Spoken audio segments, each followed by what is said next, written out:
Hey everybody out there in the Highlander card game universe. This is Ranger Gabe here with another video coming at you on the Nick Wolfe versus Amanda set. This is the segment covering the Nick Wolfe part of the versus set. That first card you saw there is the +1 ability card, and masters cannot be countered or removed from the game by your opponent. So that's just a pregame card that's played in conjunction. This here is Nick Wolfe. The picture's kind of horrible. Those are his stats. Your ranged attacks do an additional point of damage. If you do not include a weapon of choice in your deck, you may ignore hand icons on ranged attacks. That's kind of huge. This kind of trumps Jacob Galati, which up until now was the ranged attack king in the card game. So I'm glad to see he's got that ability, because the hand icons always end up getting you when you're playing ranged attack decks, especially when you're trying to defend and then turn around and shoot. So this is his, as most people call, his throwaway attack. It's his 6 of in the set. One thing I do like about it is that it's a ranged attack that does 1 damage, but if you notice, it's not reserved. So this is another nice toolbox card that can be put into the generic Immortal, which I'm a fan of.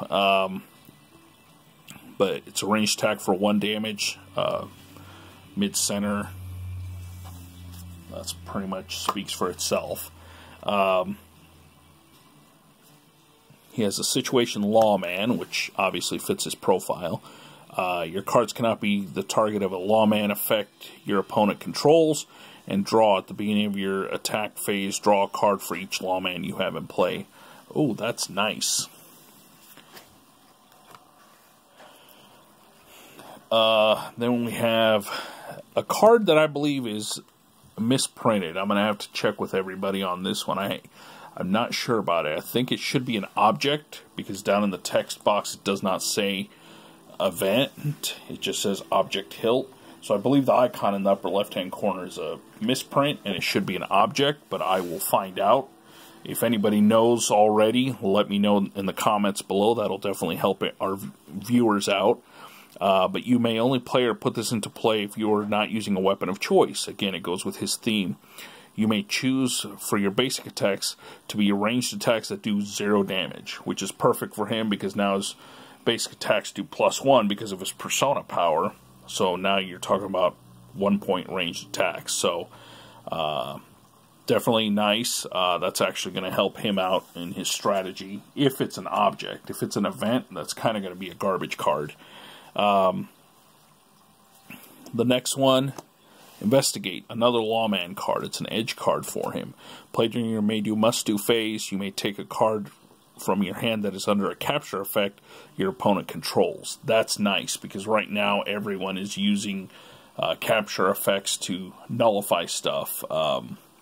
So that Investigate card will be able to capture and basically take back a card during your may do must do phase that was captured, so it doesn't go away.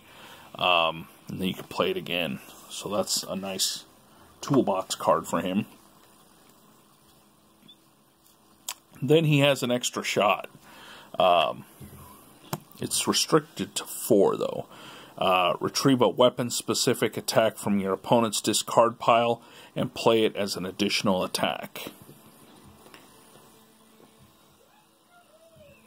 Okay, so that's kind of interesting. It's kind of using your opponent's own stuff against him, which kind of goes with the theme of he doesn't use a weapon of choice in his deck, so it kind of helps to be able to use your opponent's stuff, I guess. It kind of fits the theme. Here's his plot, Dead on Arrival. These are usually powerful. His is choose a weapon of choice pregame your opponent has in play, gain the upside of that weapon. That's nice.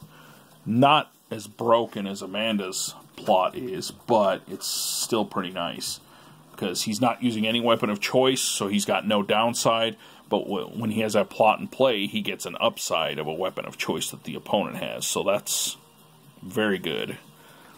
Assist, Nick Wolfe. Play in conjunction with a basic attack. That attack cannot be blocked or dodged. Wow, that's pretty powerful. Especially when you consider that you can make a basic attack a power blow.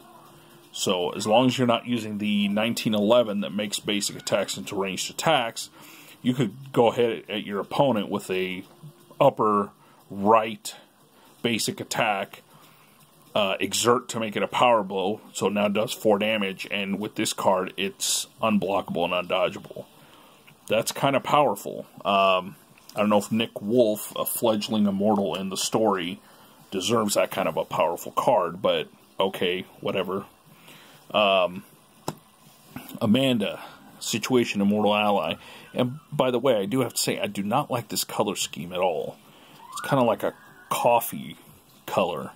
It looks really bland. But okay, Amanda, Situation Immortal Ally / Mentor.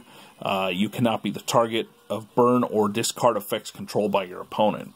Okay, that's garbage right there. Because I can understand the you cannot be a target of discard effects controlled by your opponent, but burn effects too? That is way too powerful. There's nothing on Amanda's persona that nullifies or stops burn effects. Not even in the original Amanda persona, because this is an alternate persona. So I'm not understanding where they get the, oh, you can't be targeted of burn effects either.